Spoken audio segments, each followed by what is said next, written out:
चर्चा इसी विषय पर करते हैं। मेरे साथ चर्चा के लिए महामंडलेश्वर महंत नवल किशोर जो कि हिंदू धर्मगुरु हैं, मौलाना साजिद रशीदी मुस्लिम धर्मगुरु हैं और रास बिहारी पत्रकार हैं। मेरे साथ वरिष्ठ पत्रकार हैं, उनसे मैं चर्चा करूंगा।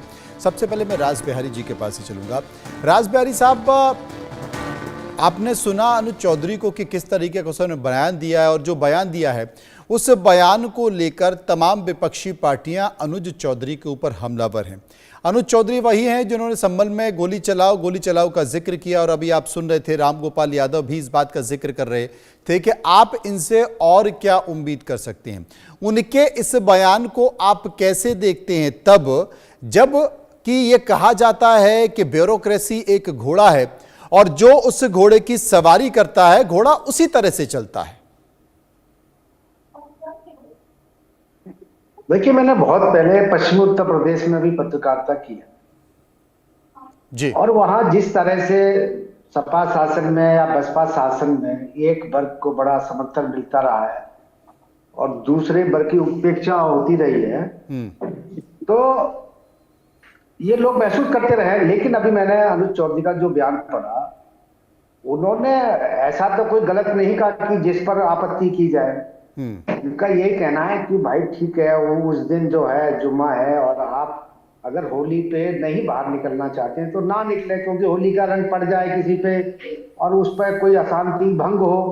इस कारण उन्होंने क्योंकि जो उनका बयान जो केवल ये लाइन वो जो पहली लाइन दिखा रहे हैं कि जिसको होली खेलनी है वो होली खेले, जिसको नहीं खेलनी है वो घर में रहे।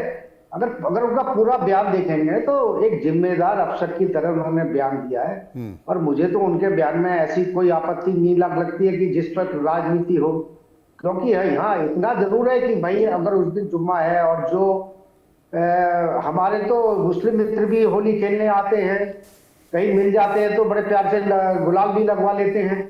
और मुझे नहीं लगता कि इस तरह का होली के दिन अगर जुम्मा पड़ रहा है उस दिन इसको लेके कि होली पर रोक लगाई जाए, क्योंकि हमने दरअसल कुछ राज्यों में देखा है, जैसे खासतौर पे हम पश्चिम बंगाल की बात करें कि जब वहाँ हिंदुओं के त्योहार आते हैं या जाता है और मुस्लिम त्योहारों पर कोई प्रतिबंध नहीं लगाया जाता है, जैसे प्रथम विसर्जन और रमजान आता है तो प्रथम विसर्जन पर रोक लगा दी जाएगी, सरस्वती पूजा पर रोक लगा दी जाएगी, महाकाली पूजा पे रोक लगा दी जाती है।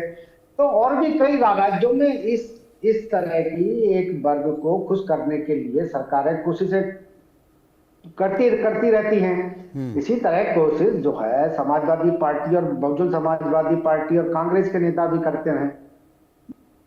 अब बदले माहौल में ये अगर कोई जिम्मेदार अफसर है और वो चाहता है कि संबल पहले से ही जहां पर सांप्रदायिक, तो वहां पर जुम्मे के दिन ऐसी कोई घटना ना हो, तो इसके लिए अगर कोई एहतियात के तौर पे बयान दिया जाता है तो उस पर मुझे लगता है राजनीति करने की जरूरत नहीं है। मौलाना साजिद रशीदी जो कि मुस्लिम धर्मगुरु हमारे साथ मौजूद हैं। मौलाना साहब, आप कैसे देखते हैं इस बयान को, और अगर आपकी आपत्ति है तो क्यों है? नहीं, देखिए, आपत्ति नहीं है। आपत्ति सिर्फ इतनी है, उन्होंने दो बातें कही। एक तो ये कहा कि भाई जुमा साल में 52 बार आता है, होली एक बार आती है, इसलिए मुसलमान घरों से बाहर ना निकलें। ये शासनिक जबान नहीं है। संवैधानिक पद पर बैठकर अगर आप ये कह देते कि भाई हिंदू मुसलमान भाई सौहार्द के साथ, आपसी मोहब्बत के साथ एक दूसरे की आस्था का सम्मान रखते हुए होली भी खेले, जुमे की नमाज भी पढ़े, तो कितना अच्छा होता। जैसे हमने अपील की है कि जुमे की नमाज को थोड़ा डिले कर लिया जाए। मैंने तमाम हिंदुस्तानियों से अपील की है, इमामों से, कि जुमे की नमाज को डिले कर लिया जाए। नमाज जो है बजाय 1 बजे के हम 2:30 बजे पढ़ लें, क्योंकि 1:30 बजे तक 2 बजे तक संपन्न हो जाती है होली। तो ये कहने का फर्क होता है और फिर आगे समझने का फर्क होता है। इसलिए मैं समझता हूं कि जो लोग संवैधानिक पद पर हैं उनकी जबान में मिठास होनी चाहिए, मोहब्बत होनी चाहिए, एक दूसरे के साथ प्यार भरी भाषा हो, ऐसी बात ना हो कि सामने वाले को चुभे।